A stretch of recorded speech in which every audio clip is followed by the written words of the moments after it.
중대재해처벌법이 2021년 1월 26일 날 제정이 되었고, 그로부터 1년 후인 2022년 1월 27일부터는 50인 이상 기업 50억 이상의 공사를 대상으로 법이 적용되었습니다. 50인 미만의 기업 50억 미만의 공사에서는 부칙으로 2년간 법 적용을 유예하고 있었는데요. 작년 말 이 유예 기간 연장에 대한 찬반 논란이 많이 있었으나 결국 24년 1월 27일부터는 상시 근로자 5인 이상인 사업 또는 사업장에 확대 적용하게 되었습니다. 작년 말까지 우리 사업은 중대재해처벌법하고는 아무런 관계가 없다. 또 당연히 법 적용이 유예되겠지라고 안일하게 생각하고 계시다가 국회에서 그 개정안이 처리되지 못하고 갑자기 확대 적용됨에 따라서 지금 걱정을 하고 계시는 분들이 많으실 것 같은데요. 이번 웨비나는 그런 분들을 위해서 이번 웨비나만 듣고도 어느 정도의 체계를 좀 갖출 수 있고 중처법을 대응할 수 있도록 준비를 했습니다. 그래서 기본적인 부분들을 설명하는 자리이니만큼 어느 정도 중처법의 체계를 갖추고 계신 분들은 사실 우리 사업장이 잘 되고 있는지 미흡한 점은 어떤 점인지 체크하는 정도로 들어주시면 될 것 같습니다. 중대재해처벌법이 무엇이냐라고 하면 사업주 또는 경영책임자 등에게 안전보건관리 체계를 구축하는 등의 안전보건 확보 의무를 이행하도록 의무를 부과하고, 이 의무를 위반해서 한 명 이상이 사망을 한다거나 6개월 이상의 치료가 필요한 2명 이상의 이런 부상자가 발생했을 때, 이런 중대산업재해가 발생했을 때 사업주 또는 경영 책임자를 처벌하겠다라는 것입니다. 즉 사업주 또는 경영 책임자 등이 책임을 지고 중대 안전보건 관리 체계를 잘 갖추라라는 것인데요. 이렇게 안전보건 관리 체계를 갖추어 두어야 중대산업재해가 발생을 하더라도 의무를 전부 다 이행했다라거나 아니면 고의가 부정돼서 범죄 성립이 안 되거나 성립이 된다고 하더라도 이제 유리한 양형 사유로 작용을 할 수 있습니다. 따라서 이 안전보건 관리 체계를 잘 구축하는 게 필요한데요. 도대체 어떻게 중처법에서 정하고 있는 안전보건 관리 체계를 갖출 수 있느냐, 하나도 모르겠다. 또 우리 사업장은 이걸 갖출 여력이 전혀 없다라고 고민하실 분들이 계실 텐데, 제가 이 발표 마지막에 딱 4가지로 정리를 해서 중처법에 대해서 대응을 할 수 있는 방법을 정리해 드릴 테니까 지금 강의 내용이 무슨 말인지 잘 이해가 안 되시더라도 집중해서 마지막까지 끝까지 잘 들어주시기 바랍니다. 일단 이번 발표는 기본 개념을 설명하고 시스템을 구축할 수 있도록 도움을 드리는 자리이니만큼 법에서 부여한 안전보건 확보 의무를 전체적으로 한번 개관을 해보도록 하겠습니다. 중처법 제4조 1항에서 이 안전보건 확보 의무들을 다 규정을 하고 있는데요. 4조 1항의 1호부터 4호까지 규정을 하고 있습니다. 1호에서는 재해 예방에 필요한 안전보건 관리 체계를 구축하라라는 것이고, 그거에 대한 구체적인 의무를 시행령 4조 1호부터 9호까지 정리를 하고 있고요. 2호에서는 재해 발생 시에 재발 방지 대책을 수행하고 그거에 따른 이행 조치를 하라라는 것이어서 사후 조치에 대한 내용입니다. 그리고 3호 부분은 개선 명령이나 이행 명령, 그동안 있어 왔던 그런 것들이 있을 때에 경영 책임자 등이 이를 좀 책임지고 잘 실질적으로 이행이 되도록 조치를 하라라는 것이어서 따로 시스템을 갖출 필요는 별도의 필요는 없을 것으로 보이고, 4호는 우리 사업장에서 적용되던 그 안전보건 관계법령에 따른 여러 가지의 의무들과 의무 교육들이 실제로 잘 이루어지고 있는지를 반기 1회 이상 점검하고 안 되었을 때 그거에 대한 필요 조치를 하라라는 것입니다. 그렇기 때문에 이 부분도 중첩법으로 인해서 뭔가 새로운 의무가 부과된 것은 아니고 다만 반기 1회 이상, 그러니까 1년에 적어도 2번 정도 이게 잘 되는지 점검하는 절차 시스템만 마련해 두면 되겠습니다. 그래서 가장 중요한 게 이 법 제4조 1항 1호에 따른 시행령 제4조의 1호부터 9호까지일 텐데요. 이거는 뒤에서 차근차근 하나씩 살펴보고 마지막으로 4개로 어떻게 이 대응 체계를 갖출 수 있는지 한번 정리를 해보도록 하겠습니다. 구체적인 그 확보 의무를 살펴보기 전에 또 한번 살펴봐야 될 부분이 이 안전보건 관리 체계의 구조 부분입니다. 중첩법에서도 이 산업안전보건법에서 기본적으로 설정을 하고 있는 안전보건관리 체계를 전제로 해서 이 중첩법이 정해져 있는데요. 먼저 사업주가 있고 그리고 각 현장이나 공장의 그런 곳을 총괄적으로 관리를 하고 있는 안전보건 책임자가 있고 그리고 만약에 도급을 주었다라고 하면은 그 안전보건 관리 책임자가 안전보건 총괄 책임자가 되겠지요. 그리고 생산과 관련된 그리고 소속 직원들을 지휘 감독하는 관리 감독자가 있는 이러한 구조에서 또 법이 정한 전문 인력들인 안전 관리자, 보건 관리자, 산업 보건이들이 서로 지도 조언을 해주는 스텝 조직으로 구성되는 이런 조직을 사실은 전제로 중대재해처벌법이 규정이 되어 있습니다. 그래서 우리 법은 너무 영세해서 이와 같은 조직이 마련되어 있지 구조도 아니고 법에서 정하고 있는 전문 인력, 안전관리자 등도 아예 둘 필요가 없다. 그리고 내가 곧 사업주이자 안전보건관리 책임자이다. 라고 하시는 분들도 많을 텐데요. 그래서 이 중첩법을 우리 사업장에는 적용하는 건 무리라고 아예 처음부터 겁을 먹고 어렵게 생각하시는 분들이 많이 계시는 걸로 알고 있습니다. 그러나 어렵게 생각하지 말고 나와 관련이 없는 부분은 그냥 과감하게 생략하고 필요한 부분만 체계를 갖추면 되겠습니다.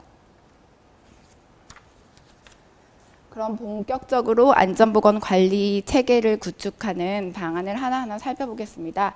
먼저 우리 사업장, 내가 운영하고 있는 사업체가 중대재해처벌법의 대상인지를 먼저 확인을 해봐야겠죠. 상시근로자 5인 이상이면 법인뿐만 아니라 개인 사업주도 모두 그 대상이 되고요. 업종도 무관합니다.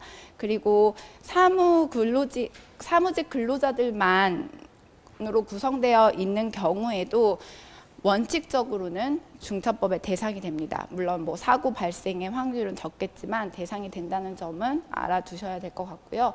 이 상시근로자 5인을 판단하는 기준에 대해서는 다음 세션에서 좀 더 자세히 설명을 드리겠습니다. 어쨌든 우리 사업체가 중첩법의 대상이다라는 게 파악이 되었다면 내가 지금 집에 관리하고 있는 사업장과 도급, 용역, 위탁을 하고 있는 사업을 잘 파악하는 것이 필요합니다. 그리고 그렇게 파악을 한 이후에는 이를 좀 조직화하는 과정이 필요한데요. 중소영세 기업의 경우에는 아까도 말씀드렸듯이 경영 책임자 등이 안전보건 관리 책임자인 경우도 있습니다. 그리고 뭐 이런 관리 감독자가 제대로 지정이 되어 있지 않는 부분도 있겠죠. 이런 경우에는 그럼 나는 산안법상의 의무도 다 이행을 해야 된다라는 거를 좀 인지하고 계셔야 될 것 같고 이렇게 기업을 좀 조직화해서 안전보건 관리를 담당할 수 있는 직원도 좀 지정을 하고 이렇게 두는 것이 일단 필요할 것으로 보입니다. 중대재해처벌법에서도 시행령 4조 2호와 6호에서 이 조직과 인력 등을 확보하라라는 내용을 규정을 하고 있는데요. 시행령 제4조 2호에 따른 본사 전담 조직을 설치하는 것은 상시 근로자 수가 500인 이상이 되는 사업 또는 사업장이기 때문에 우리가 여기에 해당하지 않는다라고 하면은 그냥 넘어가시면 될 것 같고 그리고 6호에 따라서는 산업안전보건법상의 전문 인력을 그 의무에 맞게 배치를 하라라는 것인데 이것도 우리와 해당이 안 된다라고 하면은 그냥 넘어가면 되지만 만약에 한 명이라도 이 전문 인력을 두어야 한다라고 하면은 꼭 그 배치를 할 수 있도록 최선의 노력을 다해야 할 것이고요. 만약 그럼에도 불구하고 이게 배치가 어려운 사정이다라고 하면은 채용 공고를 적극적으로 낸다거나 채용 절차를 진행했다는 점들에 대한 자료들을 잘 준비를 해서 내가 해당 의무를 이행하고자 최대한 노력을 했다라는 부분을 자료로 잘 마련해 두는 것이 필요할 것으로 보입니다.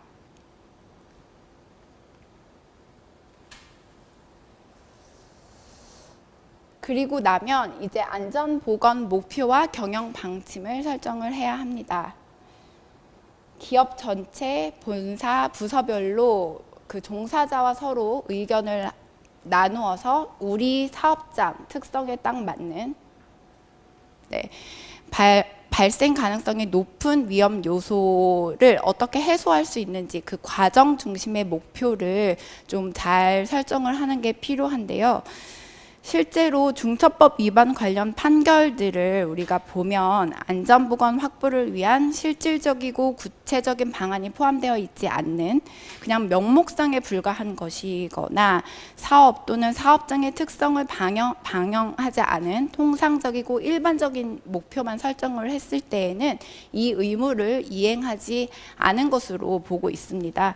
따라서 우리 사업장에서 발생이 가능한 우리 사업장의 꼭 필요한 목표를 종사자와 서로 합의를 해서 측정과 평가가 가능한 실현 가능한 구체적인 목표를 설정을 하는 것이 필요하겠습니다.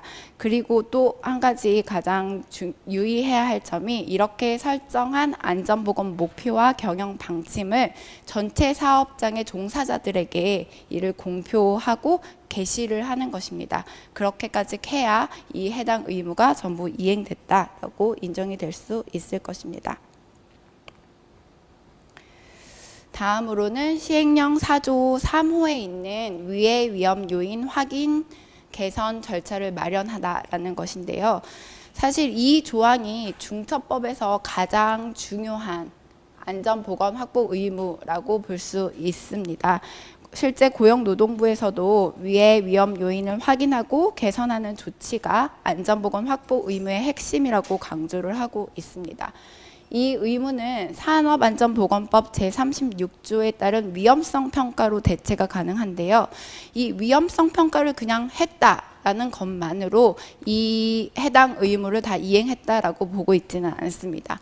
위험성 평가가 제대로 이행이 되어야 한다라고 강조를 하고 있습니다. 따라서 위험성 평가를 실시하기 전에 고용노동부 고시인 사업장 위험성 평가에 관한 지침을 처음부터 꼼꼼히 한번 검토를 하고 제대로 위험성 평가가 이루어질 수 있도록 준비를 하는 게 필요할 것으로 보입니다. 실제 그 중처법 위반 관련 판결들을 보면 사고가 발생한 작업 에 대한 위험성 평가가 없을 경우에는 해당 의무를 이행하지 않았다라고 판단을 하는 경우가 많이 있습니다. 그런데 우리가 발굴하지 못한 위해 위험 요인, 즉 위험성 평가가 이루어지지 않은 부분에서도 분명히 사고가 발생을 할 수 있기는 하겠죠. 그렇기 때문에 그것에 대한 위험성 평가는 이루어지지 않았지만 우리는 시스템을 구축해서 제대로 된 위험성 평가를 하고 있다라는 것을 보여주기 위해서는 그 고시를 참고를 해서 제대로 된 위험성 평가를 실시하는 것이 필요하겠습니다. 그리고 우리 사업장은 위험성 평가를 한 번도 해본 적이 없는데 그럼 어떻게 해야 되냐라고 궁금해 하시는 분들도 계실 텐데요. 위험성 평가라는 게 다른 게 아니라 이 법에서 얘기하는 것입니다. 즉 위해 위험 요인을 확인하는 절차를 먼저 마련을 해야 합니다. 정기적으로 사업장별로 보유하고 있는 위험, 기계, 설비, 그리고 뭐 위해 위험 물질 등을 리스트를 한번 쭉 작성을 해보고 또 뭐 추락할 위험이 있다거나 뭔가가 낙하할 게 있다거나 이런 위험 장소들 그리고 위험한 작업 형태들을 작업 형태별로 위험 요소를 파악을 하는 것이 필요합니다. 이때 또 중요한 부분이 실제 해당 업무를 작업 작업자가 반드시 해당 확인 절차에 같이 참여를 해야 한다는 것이지요. 이렇게 하면은 종사자의 의견을 자연스럽게 청취하고 위험성 평가가 하게 되겠습니다. 이렇게 위험 요인을 확인만 하면은 안 되고 그거에 따른 개선 절차를 마련을 해야 하는데요. 그 위험 요인별로 재해 감소 대책을 세워야 합니다. 가장 중요한 거는 위험 요인을 아예 제거하는 것이 가장 좋은 방법이 되지만 그것이 안 된다면 뭐 다른 작업 방법으로 대체를 한다거나 아니면 뭐 안전 장치를 설치를 한다거나 이 작업을 시행할 때 사전 허가를 받도록 한다거나 이렇게 어느 정도 통제 장치를 마련해 주는 것도 그 개선 대책이 될 수 있을 테고요. 그것도 안 된다면 개인 보호 장구를 반드시 착용할 수 있도록 그렇게 교육을 하고 관리 감독을 하는 개선 절차를 마련을 해야 되겠습니다. 그 다음에는 반기 1회 이상 이를 점검하고 필요한 조치를 해야 합니다. 그 위에 확인하고 개선하는 절차는 그 경영 책임자 등이 반드시 직접 해야 하는 업무는 아니고 안전 보건을 담당하는 담당자가 이행을 해도 되겠지만 그것을 모아서 반기 1회 이상 보고를 받고 제대로 검토를 하고 미흡한 부분을 이행하도록 필요한 조치를 하는 것은 반기 1회 이상 경영 책임자들이 꼭 챙겨야 할 것으로 보입니다.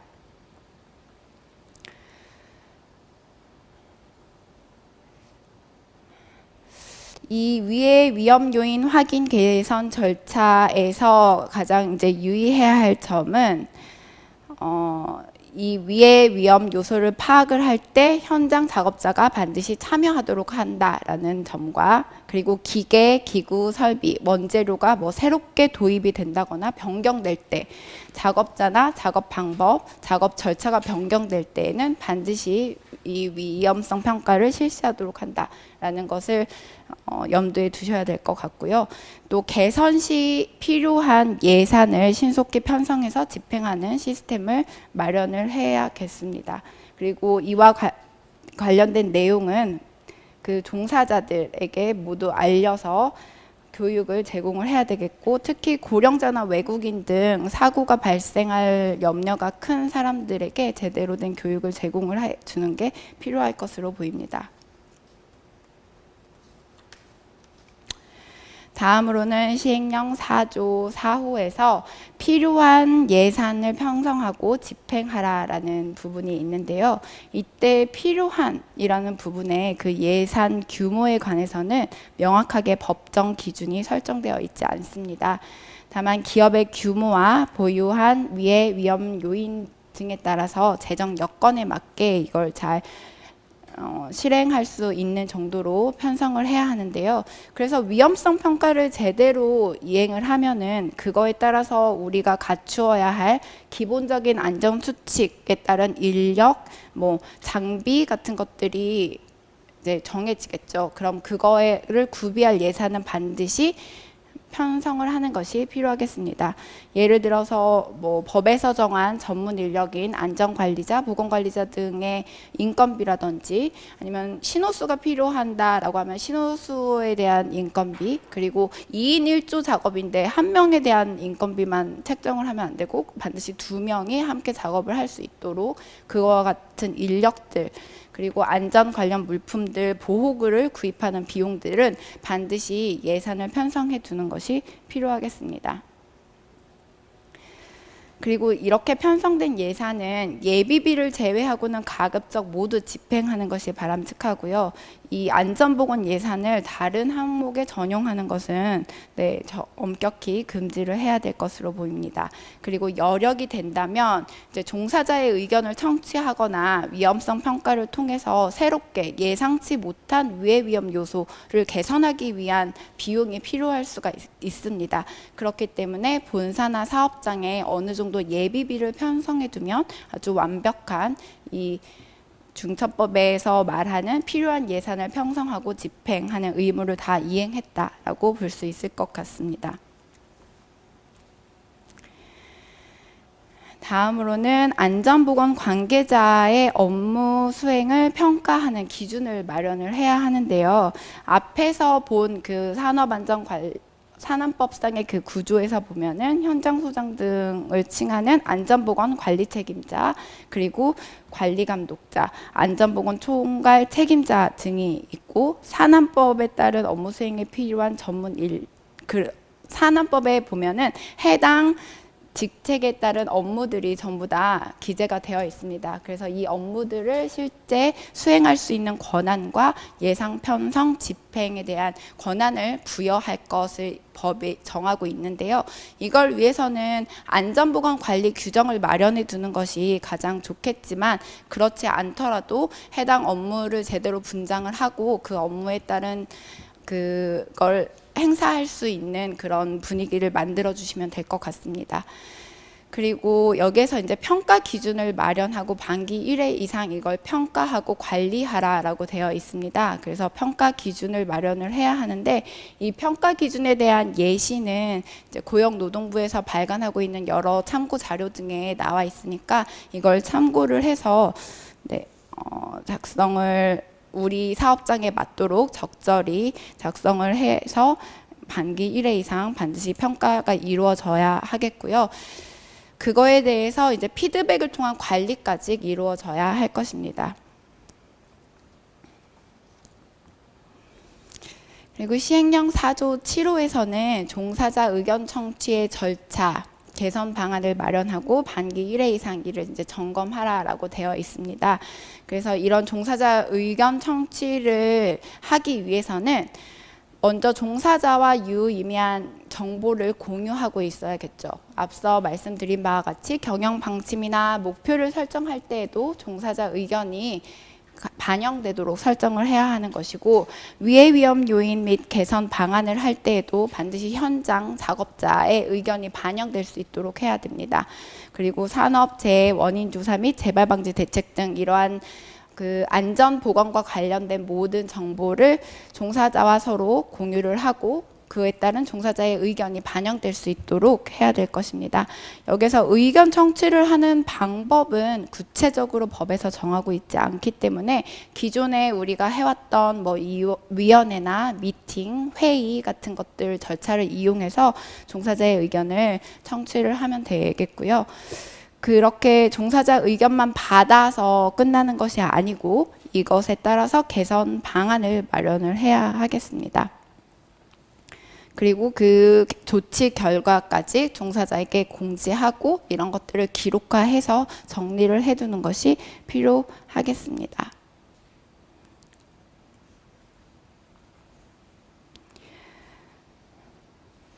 다음으로는 시행령 4조 8호에 중대산업재해에 급박한 위험이 있을 경우에 매뉴얼을 마련하고 훈련을 하고 반기 1회 이상 점검을 하도록 되어 있는데, 이 부분은 이런 내용이 있다라는 것만 확인을 하고 다음 세션에서 어떤 방식으로 시나리오를 짜고 어떤 식으로 훈련을 하면 되는지 자세히 설명을 드리도록 하겠습니다.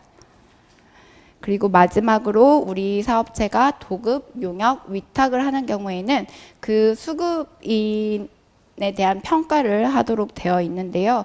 이때는 도급, 용역, 위탁 계약을 체결할 때에도 적정 업체, 산재 예방 능력이 있는 적정 업체를 선정하도록 평가를 하는 그것 기준이 마련돼야 되고, 그게 실제 계약에도 연계가 돼야 되고요. 도급, 용역, 위탁 업무를 이행을 할 때에도 반기 1회 이상 평가 기준을 마련을 해서 제대로 잘 되고 있는 것인지 평가를 해야 합니다. 이거에 대한 평가 기준표도 그 앞서서 말씀드린 것처럼 고용노동부의 여러 자료들을 토대로 평가 기준은 반드시 마련을 해서 반기 1회 이상 평가가 이루어지도록 해야 하겠습니다. 그리고 나머지 부분들은 제가 개관을 했을 때 간단히 설명을 드렸던 내용들이고요. 지금까지 그 전체적인 법을 한번 쭉 설명을 드리고 싶은 욕심에 지금 제가 너무 빠르게 말을 계속 이어나갔는데, 결국 제가 처음에 말씀드렸듯이 딱 4가지로 중대재해처벌법에서 얘기하는 안전보건관리 체계를 갖추고자 하면 어떻게 해야 되는지 정리를 한번 해보도록 하겠습니다. 첫 번째로는 먼저 우리 사업장의 특성에 맞는 우리 사업장에서 세워야 하는 명확하고 구체적인 안전보건 경영 방침 및 목표를 수립하고 이거를 종사자와 함께 공유하고 공표하고 게시를 해야 할 것입니다. 그리고 둘째로는 이게 중처법의 거의 핵심이라고 볼 수 있겠죠.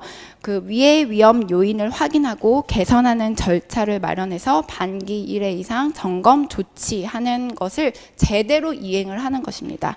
이걸 제대로 이행만 하면 위의 위험 요인을 확인하는 과정에서 종사자 의견 청취가 자연스럽게 해결이 되고요. 또 개선 조치를 함에 따라서 인력이나 뭐 안전장비 등 내가 필요한 예산, 뭔가 점검을 해야 된다거나 이렇게 필요한 예산도 모두 편성 집행할 수 있게 됩니다.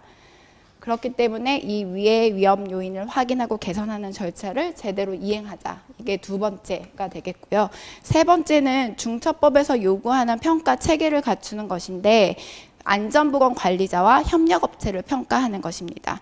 그래서 이와 같은 평가 기준표는 앞서 말씀드렸듯이 고용노동부의 중대재해처벌법 따라하기 매뉴얼이라던가 업종별 중소기업 안전보건 관리체계 구축, 가이드, 그리고 안전보건체계 자율점검표 등을 활용을 해서 이 평가 체계를 갖추어 놓자. 이게 세 번째이고요. 그리고 마지막으로는 다음 세션에서 자세히 다룰 비상대응 매뉴얼을 수립하고 정기적으로 훈련을 하는 것. 이 네 가지만 갖추어 놓아도 중소 영세 기업도 중처법에 대해 어느 정도 충분히 대응을 할 수 있을 것으로 보입니다. 네, 제가 이번 발표에 욕심을 좀 많이 부려가지고 너무 많은 이야기를 좀 두서없이 드린 것 같기도 한데 뭐 아직도 잘 모르겠다 하시는 분들도 있을 것 같습니다. 하지만 이렇게 한번 강의를 듣고 전체적인 법을 개관한 뒤에 다른 자료들을 보시면 아 이게 그런 내용이구나 라고 좀 이해하는 데 도움이 되셨기를 바라겠습니다. 네, 그럼 저의 발표는 여기서 마치도록 하겠습니다.